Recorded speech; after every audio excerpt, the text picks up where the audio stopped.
Hey folks, Erick Stakelbeck here. Welcome to a very special Watchmen Newscast live stream. Now, number one, we've got a lot to discuss. The anti-Semitic mobs, the pro-Hamas demonstrations raging on college campuses nationwide. Are we starting to see pushback, including, thankfully, from law enforcement? We've got some updates there. Number two, Rafah. Is an offensive coming? Today, Secretary of State Anthony Blinken was in Israel meeting with Israeli Prime Minister Benjamin Netanyahu. And Bibi said afterwards, look, we're moving ahead. Let the world wail and gnash its teeth, but we're moving ahead eventually. We're going to go into Rafah. We're going to finish the job, the stated goal of Israel's government and its military leadership of crushing Hamas once and for all so that it never poses any sort of threat to the world's one and only Jewish state ever again. So we got to discuss that. And the Iranian regime. Now, we've been talking here in the newscast over the past few weeks about how April 13th, 2024 was really a watershed moment in all the wrong ways in the region, in that the Iranian regime, for the first time ever, launched over 300 projectiles, attack drones, cruise, and ballistic missiles from Iranian soil at Israel. Now, thankfully, miraculously, 99% of those incoming projectiles were intercepted by the U.S., UK, Jordan, Saudi Arabia. So a great display of missile defense, but the Iranian regime emboldened by that, the fact that, I don't want to say, folks, that they got away with it. Israel did respond and send a message in Isfahan, as we documented here in the newscast.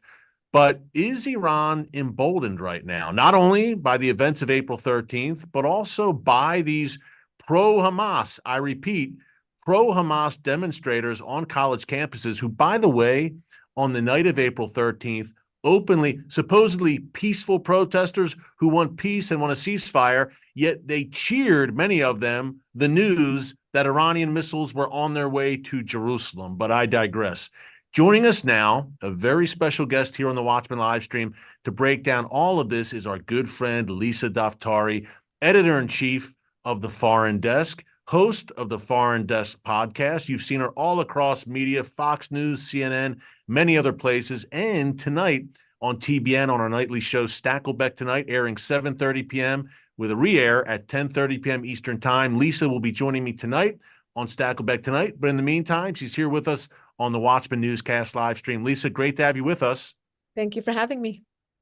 Hey, where do we begin? You are a foremost Middle East expert, Iran expert. We've got a lot to unpack. And here's the good thing. I was joking with Lisa off camera. You have a limited amount of time in a 30-minute TV show, but here in the live stream, we can just go. So, Lisa, let's start with an issue you've been following frequently. Sadly, you've had to. These pro-Hamas mobs that have inundated American college campuses. And again, folks, foreign policy, the Foreign Desk, foreigndesknews.com to find all of Lisa's great work and follow her on X as well. But Lisa, what's your take on these mobs? Is it going to peter out, God willing? Law enforcement obviously moved Columbia University last night and dispersed many, arrested many.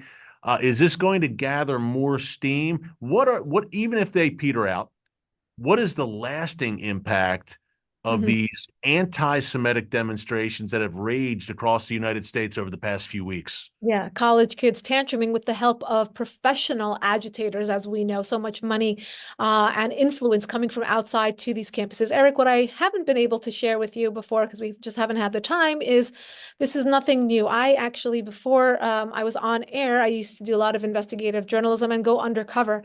And I used to go to a lot of campuses to follow their just radical agendas with these extracurricular groups.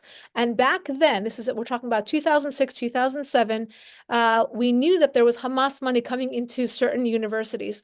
The speakers that they would bring onto campus were calling in the middle of campus. And these are some UC schools. So this is the University of California. These are state schools, which means taxpayer money is going towards these groups as well, using the school's podium, using the school's microphone, using the school's staff, again, taxpayer money, to stand in the middle of a university and call for jihad against Americans and jihad against the infidel, which means anybody who is not willing to fold and follow radical Islam.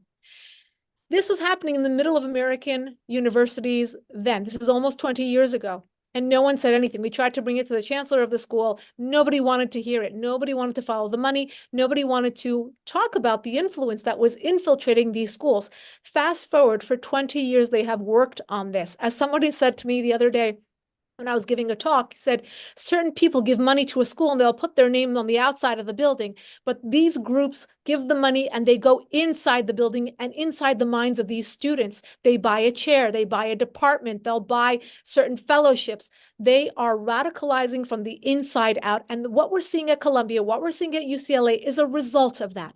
And to these schools today, forget about 20 years ago, but today, the fact that it took almost a week to clear these protests, the fact that they are scared and intimidated by these students. And let me tell you, Eric, when these talks were had with the student groups in the encampments, the students had the upper hand. They were the ones calling the shots. They were the ones who were setting the parameters of those meetings. They're nothing more than domestic terrorists. You know, I am the daughter of immigrants. My father actually came to New York City because he wanted a college education and went on to become a doctor. Every time we have a graduation in my family, and I tweeted about this last night, I'm in tears, not just because of that personal accomplishment, but I recall it, I remember, and I'm aware of the fact that we have so many opportunities in this country. And to think that these students on these college campuses, I don't know how they even got into these schools, but once you do get into an Ivy League school, this is not the way you behave. And if you do behave this way, you don't deserve a spot at one of these esteemed universities. Yeah, needless to say, Lisa, great points all around. And look, Hamas is a designated terrorist organization. And this is willful support for Hamas on these college campuses. By the way, you are the daughter of immigrants. Your family originally came from Iran. We're going to talk about that today as well. You have unique insights into what's happening on the ground in Iran right now and why this regime may want to be looking over its shoulder. But I should have mentioned, in addition to being editor-in-chief of the Foreign Desk, again, folks, it's foreigndesknews.com. Lisa is an award-winning investigative journalist. And Lisa, as you follow the money trail to these protests, you mentioned that it's larger than just these very misguided and misinformed college students. Number one, tell us a little bit more about who's the larger hand behind this? Is it nation states getting involved with Middle East endowments and all of this at universities?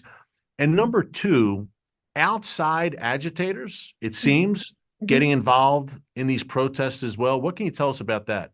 Right. So in the last 20 years, roughly, these pro-Hamas, pro-radical groups have really tightened up their game to use a more sophisticated and intellectual approach. And again, when you look at these protests on the streets and how organized they are, you understand that that is in fact true. You know, it used to be that you would just see, you know, some disorganized protesting or, you know, a one-off, you know, just small groups. I went to Rutgers University even back then as a Middle Eastern Studies major. We used to call it the Gaza Strip of universities because what you're seeing on the streets, I used to witness in the classroom. So I think by way of working towards this goal that we're watching right now, they did start with Middle Eastern Studies departments, journalism departments. And again, I feel like I've had a front row seat at all of that because of my area of studies. Follow the money is a very good point to make because right now, the one thing that many people feel like they have, that weapon that they have is, well, I'm not going to give any more money to my alma mater. I used to give money to Columbia. I used to give money to Harvard. I no longer will pitch in when I don't believe that they're handling things properly. The issue with that is that when those seats become vacated, when those slots become vacated, who's picking up the slack? And that's the question we have to be asking ourselves.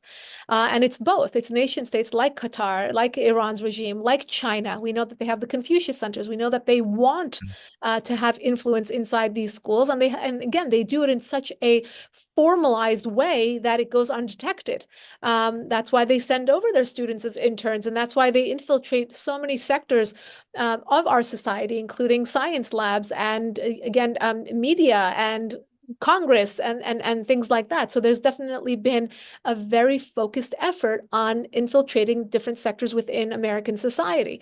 Other groups are just, you know, American organizations run by individuals like George Soros who are disruptors. They want to see America destabilized. Again, Eric, I'm so happy you call these pro-Hamas protests, because I've been going around doing my media interviews, and I spend the first few minutes of every interview saying they're not pro-Palestinian protests, and they're not even anti-Israel protests. They are pro-Hamas and anti-American protests. That is their first two priorities, are anti-American and pro-Hamas. Yeah, And at least I a think great point. They're burning American flags as well, exactly folks. right. Exactly right. They're burning American flags. And I think that that's a huge wake-up call to Americans. Look, you don't have to know much about the Middle East, and I guarantee you the people out in these protests don't know anything about the Middle East. But you do have to know this. What they're trying to do is destabilize America, unravel it at its core. And I'll tell you, as an Iranian and somebody who's studied the Iran Revolution inside and out, it always starts at the universities. What a great point. It really does, Lisa. And also started at the universities in 1930s Germany in many ways. And people say, well, that's a stretch. No, the activities unfolding right now on American college campuses, to me, are scarily similar to what we saw in Germany during the 1930s. I do not exaggerate when I say that. By the way, you make a great point as well, Lisa, about the lack of knowledge, the ignorance about the Middle East and about Israel and the Palestinians among many of these protesters. When you ask them, there's that constant refrain: from the river to the sea, Palestine will be free. They can't tell you which river and which sea, Yeah. but they just know they're out there. It's stunning to see some of them actually Yeah. interviewed on camera when they pull their mask down and actually speak. Speaking of which, I saw an encouraging poll from, of all places, Lisa, Harvard University, in part. It was just released this week, showing that 80% of all Americans actually support Israel's operation in Gaza, and 72% support Israel going into Rafah and finishing the job. Now, that Right. flies in the face, obviously, of these pro-Hamas mobs, but also it flies in the face of the Biden administration. Today, Anthony Blinken, as I mentioned at the top, and you've been covering this extensively on the foreign desk, back in Israel, pressuring the Netanyahu government to not move into Rafah. What are your thoughts on that? Look, So dangerous. yeah, if Israel doesn't go into Rafah, Lisa, where does this go? It seems that leaves Hamas alive to fight another day and emboldens Israel's enemies, who are America's enemies too, by the way. Absolutely. And I think this is so dangerous to micromanage Israel's war. Look, when it comes to counterterrorism, when it comes to understanding the region and their threats, Israel knows what it has to do. And I'm actually very glad in this scenario that all Israeli leaders, left, right, and center, are in agreement about this.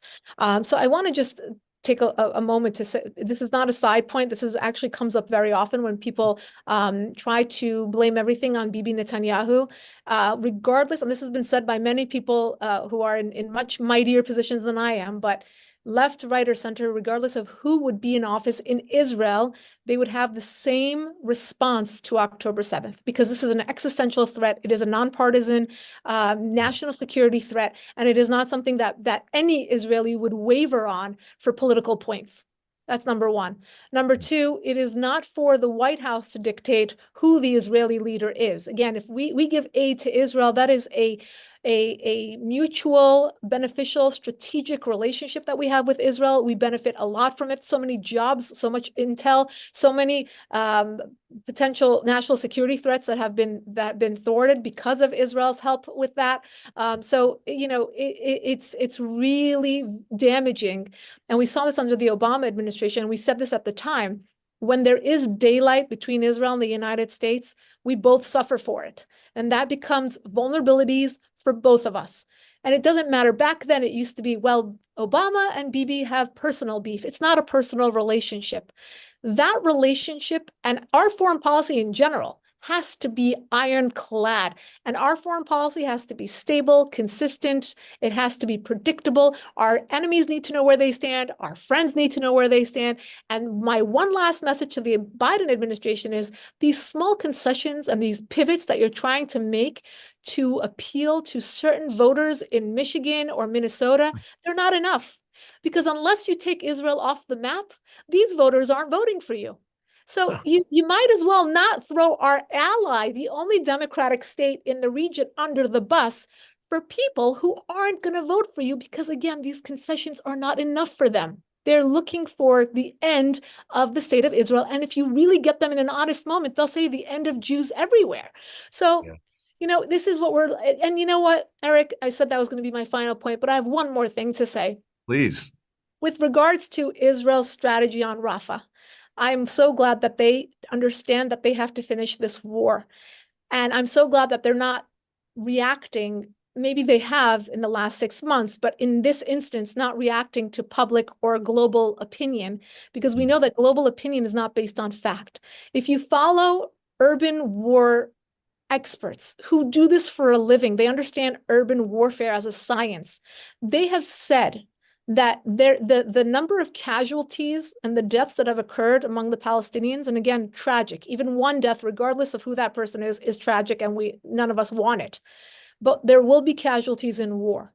But the ratio that Israel has been able to maintain, they say, has been the most humane war that has been ever documented in terms of this type of urban warfare, in terms of digging out people under tunnels and hospitals and mosques and schools.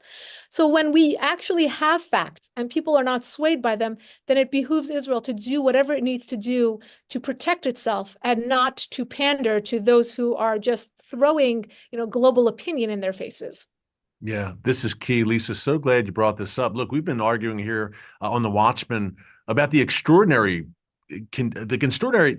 lengths that Israel goes to avoid civilian casualties, unprecedented, I believe, in the history of warfare. I don't say that with exaggeration, to the point where IDF soldiers at time, unintentionally, but because of the great lengths they go to try to get Palestinians out of harm's way, IDF soldiers will put themselves in harm's way to save Palestinian civilians. That's a kind of military, that's a kind of ethos and the kind of rules of engagement that the IDF has.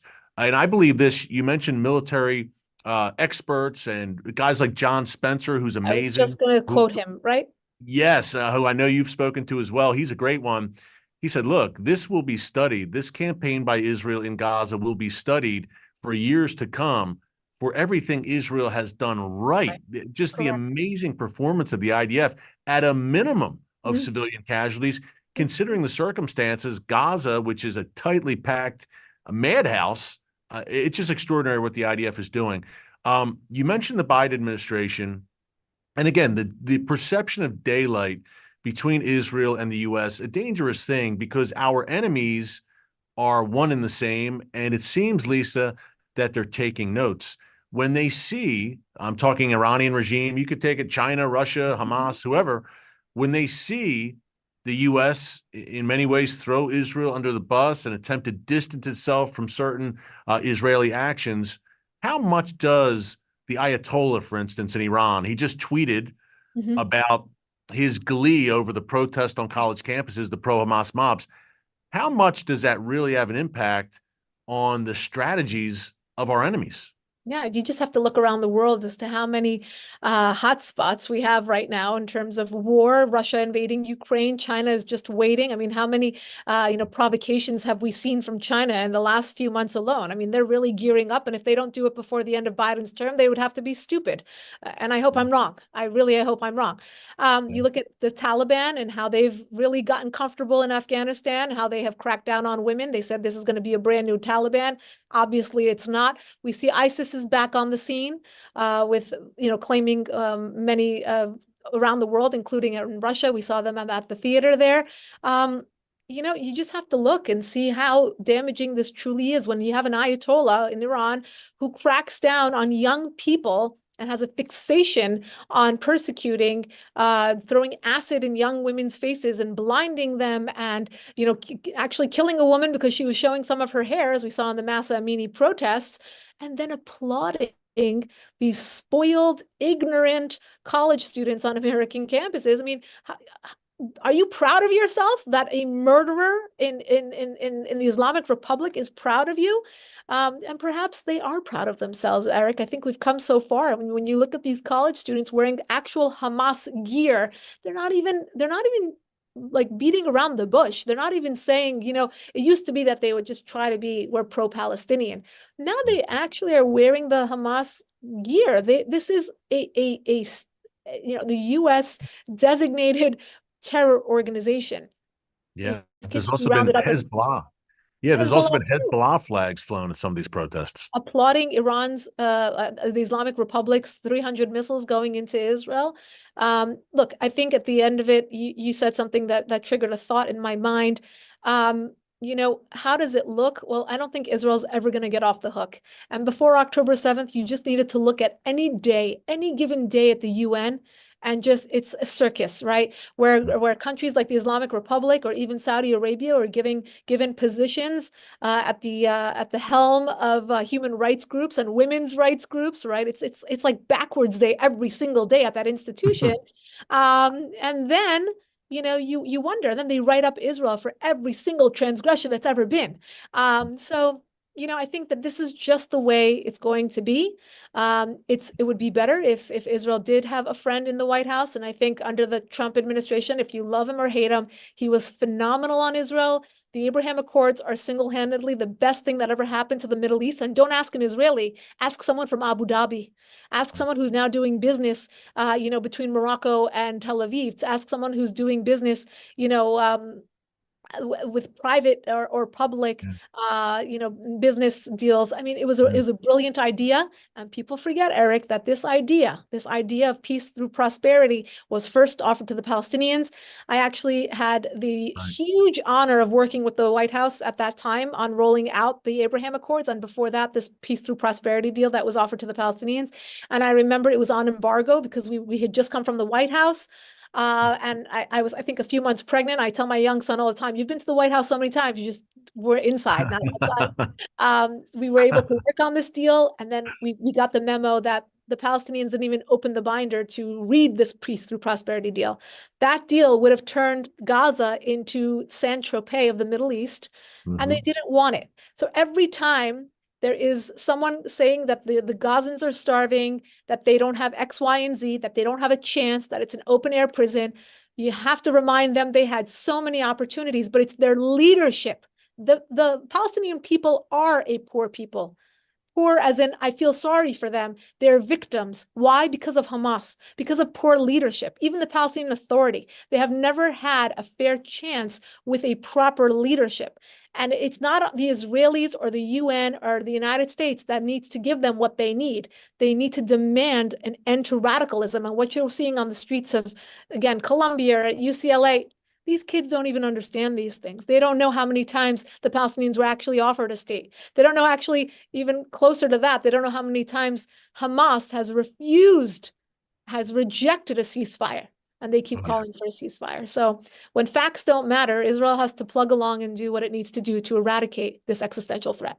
Yeah, no, so true. I think it was Abba Eban, Lisa, who was a former Israeli foreign minister, who said the Palestinians never miss an opportunity to miss an opportunity. Correct. They've been offered a state, I think, 5 times with half of Jerusalem as recently as 2008. Ehud Olmert, we could go on.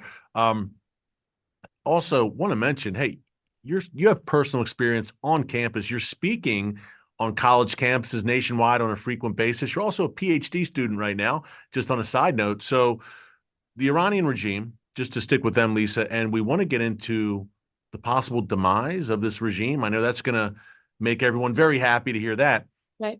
Big takeaways from April 13th, 2024, when Iran launched over 300 projectiles. Iran, in tandem with its proxies, that ring of fire that surrounds Israel, launched over 300 projectiles, 99% shot down. And by the way, you mentioned the Abraham Accords. I think we saw the fruit of that. Look, the Saudis weren't an official signatory to that, but the Saudis, along with Jordan, helped Israel intercept those incoming projectiles. But big takeaways for you, Lisa, is the Iranian regime emboldened to try such a barrage again? Was that a one-off thing? How do you see it? I think they were hoping that they can just shoot it, make the deliver the message, because they're macho, yes, but not suicidal, right? So they didn't want this to escalate beyond that. They wanted to deliver the message because they couldn't back down, right? Because they got hit so badly in Syria with their top men. So they wanted to definitely deliver the message. They also made a few miscalculations. They didn't think that Saudi or Jordan would ever come to Israel's aid. I don't think they even thought the United States or the UK would come to Israel's aid the way that it did. B, a lot of people talk about, well, nothing really happened to Israel, so why would Israel want to retaliate? Well, Israel has the Iron Dome, it has David's sling, it has many other technologies. And why does it have those technologies? Because these are threats that are daily coming into Israel and it needs those technologies. So it's just a reality that we speak of. And lastly, I think part of the regime's calculation was, well, if we do end up getting into something, it might rally people back around the flag like it did in the Iran-Iraq war. But that is so off and so, again, miscalculated because the Iranian people were actually hoping that Israel would help them. And there was so much graffiti written, and I saw so many different examples of this where the regime put up a huge mural saying the next slap will be much harder, the next hit will be much harder. I mean, they'll deliver another hit to Israel, and then you'd see, juxtapose that with so many Iranians putting graffiti on the street saying, well done, Israel, do it again, things like that. So I think one thing that I have witnessed in my career has been really this evolution of the Iranian people. First, some were calling for reform, some were calling for regime change, and they were scared to do so. 2009 kind of broke the ice because it was over a fraudulent election, and then it went towards regime change.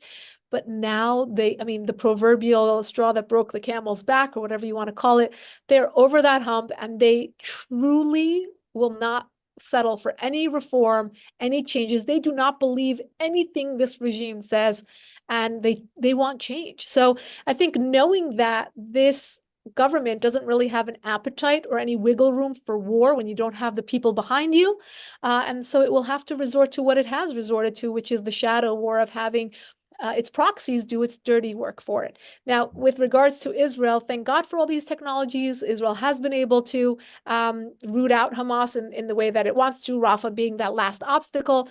But what we're fearful of is Hezbollah's escalation. And if Hezbollah were to go deeper into Israel, use its full arsenal, Hezbollah, I want to remind everyone, is the most well-endowed proxy of Iran's regime. And it is incredibly well-endowed. It has somewhere like 150,000 missiles. So we are hoping, because of their proximity to Israel, already thousands of people have been evacuated from northern Israel. There have been a few tragedies there. When 2 or 3, I believe, Israelis have been killed in northern Israel as a result of Hezbollah's firing into the country. But I think this has been a very well plotted, war. With, again, Iran's regime pulling the puppet strings, and the way that they have been trying to, steadily and progressively escalate with Israel, but not do it in a way, again, that it causes Israel to retaliate in a more meaningful way on Iranian soil. Yeah, all while Israel is essentially fighting in many ways with one arm behind its back due to U.S. and world pressure. Absolutely. Lisa, yeah, you make a great point about the North, too. I was in northern Israel about 2 months ago, and I'm sad to say in many places it was kind of a ghost town because at least 80,000 Israelis there have been evacuated from their homes because of the Hezbollah threat. That's unsustainable. So you make a great point there. Eventually, I've called it the Great Northern War. That seems to be coming soon in terms Looming. of, yeah, it's looming.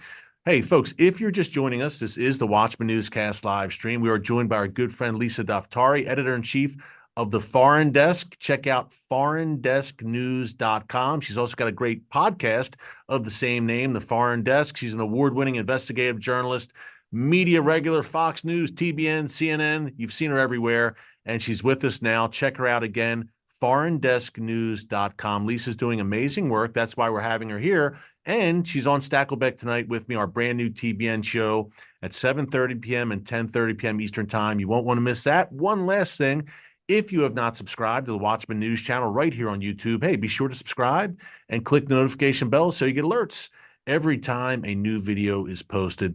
Lisa, you touched on the fact that the average Iranian is actually supportive of Israel, which may stun people to know, but there are number one, many Iranians on the streets who are saying, hey, Israel, you have the right idea. Let's get rid of this regime.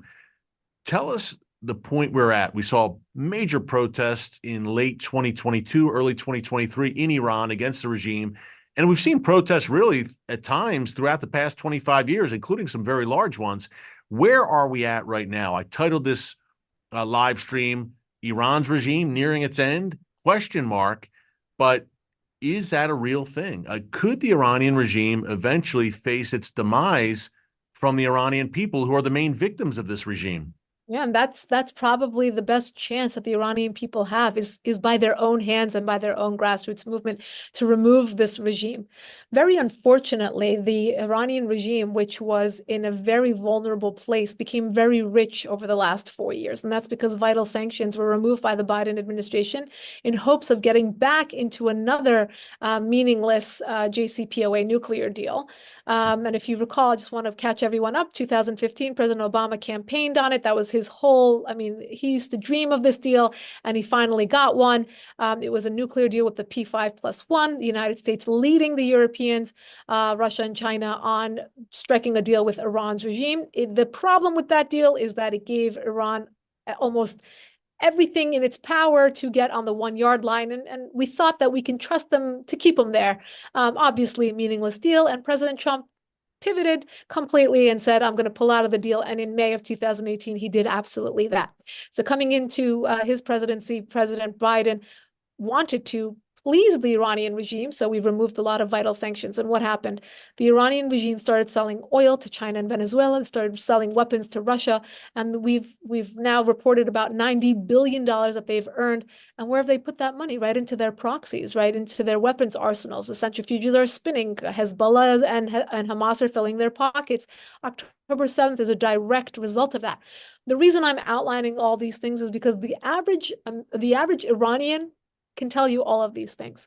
So if you speak to Iranians, they're extremely politically savvy. They have woken up. You want to talk about woke, talk about the Iranian people. They know exactly what's going on, and they blame their regime for it. When the Masa Amini protest started, a lot of people didn't see this footage, and I thought it was incredibly meaningful. Some of the first things they started burning was A, the Palestinian keffiyeh on the streets, and B, a street that was like a Philistine street, Palestine street. And that is just to say, and again, this is nothing against the Palestinian people, but this is just to say they wanted to make the point that why is our money going for their cause when we are Iranian? We are not ethnically even related to the Palestinian people. We are the Iranian people. Our government doesn't take care of us. Here we are working 3 and 4 jobs to put food on the table. So obviously the Iranian people were very much affected by the sanctions and very much affected by this scarcity that the Iranian regime fabricated in order to blame the United States. But anyway, the Iranian people are aware of all of this. And for that reason, I think there still is a chance. Of course, the regime has become more powerful. They have become more bold in terms of their crackdowns. They're hanging more people, hanging athletes and rappers, and just death sentences against ordinary young Iranian people. So really, there's such a disconnect between these brave Iranians who are coming out onto the streets for true freedom, and you juxtapose that with these spoiled brats at these Ivy League schools that have no idea what's going on in the world and trying to fabricate a humanitarian crisis on themselves and play victim onto themselves in order to get the headlines. So it's really a matter of knowledge and education, and I think we should really learn from the Iranian people. They have educated themselves, and they really will not believe anything that comes out of this regime right now.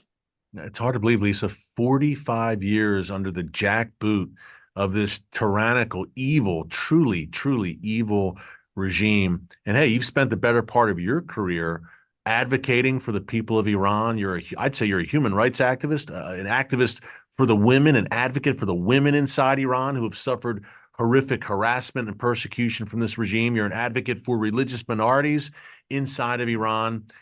Last question. Why do you do what you do? Why have you dedicated your life to this cause? Look, your family comes from Iran and came here to the United States, originally from Iran. Why do you do what you do? What drives you to keep up this fight for such a time as this? It's a great question, Eric. Because I have to. I absolutely have to. I think from a young age, you have children, and I have a young son, and I see his gifts, and I think, I was lucky enough for my parents to see mine, and then you kind of have a calling, because there's almost like this unsaid deal you have with the universe that you've been given gifts, but how can you best utilize them for the better good? And I think from a young age, I was drawn to people's stories. I was drawn to people just telling me their problems and having me help them. And you know, I was drawn to articulate things and storytell. And I think that the universe brought it all together. And you know, you see all these different stories of people who are just, and we say right time or right place, or they were messengers or whatever they were. They knew that that was just, you know, it doesn't tire me, it doesn't fatigue me, it doesn't you know, it doesn't scare me, even though I get a lot of threats. I just feel like this is what I have to do. It's incumbent upon me, and I have to just speak out for people who are just like me, want basic things, and can't have them. I also think, like yourself, I feel if you're in a position to connect the dots, to educate people, to show them a better way, even when they're reluctant to listen and to be open to that, you have to continue doing that. So we're here to educate, we're here to advocate, we're here to really put a silver lining on things. And I think at the end of the day, even though both you and I cover so many dark places and dark things, we both are optimists, and we look to show people that there can be a better way, there will be a better day, and hopefully it's coming soon. And we will continue working until we get there. That's right. Lisa, we can't thank you enough for all you're doing, for joining us today. This was fun. And we can find you, obviously, the Foreign Desk, anything else that you want people to look for in terms of your work. ForeignDeskNews.com, of course. Anything else, anywhere else, we should be following you right now. If you love this kind of news from this part of the world, I do a national security foreign policy newsletter that goes out for free. The subscription is free every morning. ForeignDeskNews.com. You can sign up and get the top 10 emails in an easy to follow list in your inbox each morning before you have your morning coffee. It'll be there. This is great, folks. Check it out. ForeignDeskNews.com. Our good friend, Lisa Daftari. Lisa, thank you so much. God bless. Keep it up, Lisa. We'll see you again soon. And folks, remember, tonight on TBN, again, the Stakelbeck Tonight Show, Lisa will be joining me on set, 7:30 p.m. Eastern Time, with a re-air at 10:30 p.m. Eastern Time. And one last shout out before we go, our good friends, Mayor Panim. We've been telling you about Mayor Panim, our partner here on The Watchman for some time now. We love the work they're doing. mpgive.org. This is an incredible Israeli humanitarian organization, folks, which is helping Israel's neediest and Israel's most vulnerable. I'm thinking of the people evacuated from the north and the south from those Israeli communities due to the Hamas and Hezbollah onslaughts, Holocaust survivors, reserve soldiers who are away from their families. Mayor Panim is stepping up and really, I believe, fulfilling God's work, doing God's work in giving them food, shelter, hot meals, supplies, anything Israel's most vulnerable, Israel's neediest need. Mayor Panim is there stepping into the gap and stepping up. It's mpgive.org. Folks, I've been on the ground with Mayor Panim. I've helped serve Holocaust survivors with hot meals alongside Mayor Panim. I can tell you they are the real deal. And look, Passover just wrapped up yesterday. It's a very important time and a very tumultuous time, obviously, for the people of Israel, for the Jewish people, as Lisa and I just discussed. So now is the time. You want to fulfill that biblical mandate, Genesis 12:3, bless Israel. Here's a great opportunity to do it by joining with Mayor Panim. It's mpgive.org. In Israel's time of greatest need, you can really make a difference by partnering with Mayor Panim. They're a great organization. Check them out. Thanks again to Lisa Daftari for joining us. Until tomorrow, God bless you. And remember, never hold your peace. Hey everyone, thanks for checking out the Watchman Newscast. Make sure you hit the subscribe button so you never miss an upload, and tap the bell icon so you're notified every time a new video is posted. And don't forget to share your thoughts, insights, and comments below. Thanks for watching. We'll see you back here tomorrow.